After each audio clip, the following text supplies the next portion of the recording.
La loi de finances doit entrer en vigueur le 1er octobre. Donc, évidemment que le Sénat va apporter des modifications.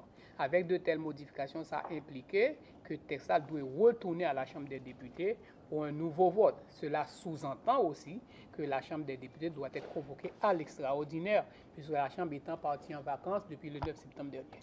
La date du 1er octobre, c'est date qui est fixée par loi et par constitution comme le début du nouvel exercice fiscal. À chaque début d'un nouvel exercice fiscal, absolument, il est nécessaire que un nouveau budget qui rentre en vigueur.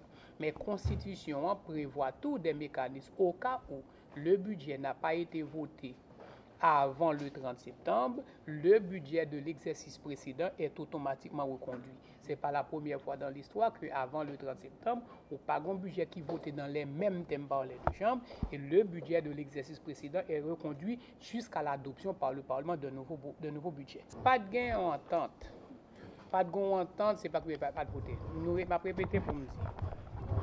Et loi qui gouvernait le processus d'élaboration et d'exécution du budget, il prévoit un délai maximal de 70 jours pour que les deux chambres prononcent le budget.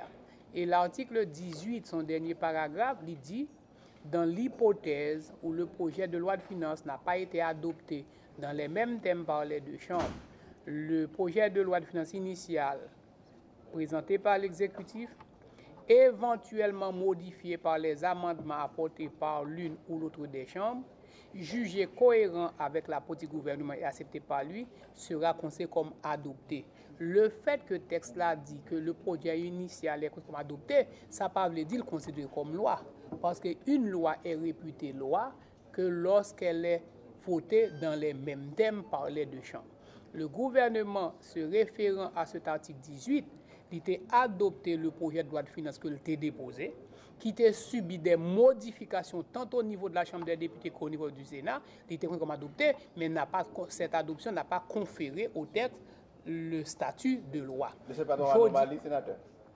Il y a un texte de loi, M. Douli, article 18, qui permet ça. Mais nous dit, est-ce que le fait que le texte a été adopté, est-ce que ça veut dire qu'il tourne en loi, il n'est pas tourné en loi?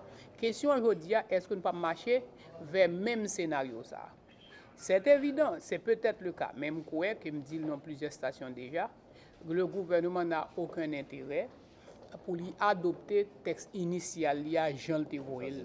Le texte initial déposé par le gouvernement, tout le monde entendait qu'il y a quantité de réserves que ni parlementaires ni l'opinion publique gagnent sous lui. Or, je répète tout le temps que la loi de finances sur le budget, ce n'est pas un document qui concerne uniquement le Parlement et l'exécutif, ça concerne toute la société. Donc, autant que le Parlement est tenu de prendre en compte les revendications de la société, les préoccupations, les attentes de tous les secteurs de la société au moment de l'examen de l'année du vote du budget, autant que le gouvernement vient pour prendre en compte de toutes ces préoccupations. La préoccupation est exprimée clairement, gagné, une condamnation générale des mesures touchant les relèvements de tarifs de certains impôts, droits et taxes.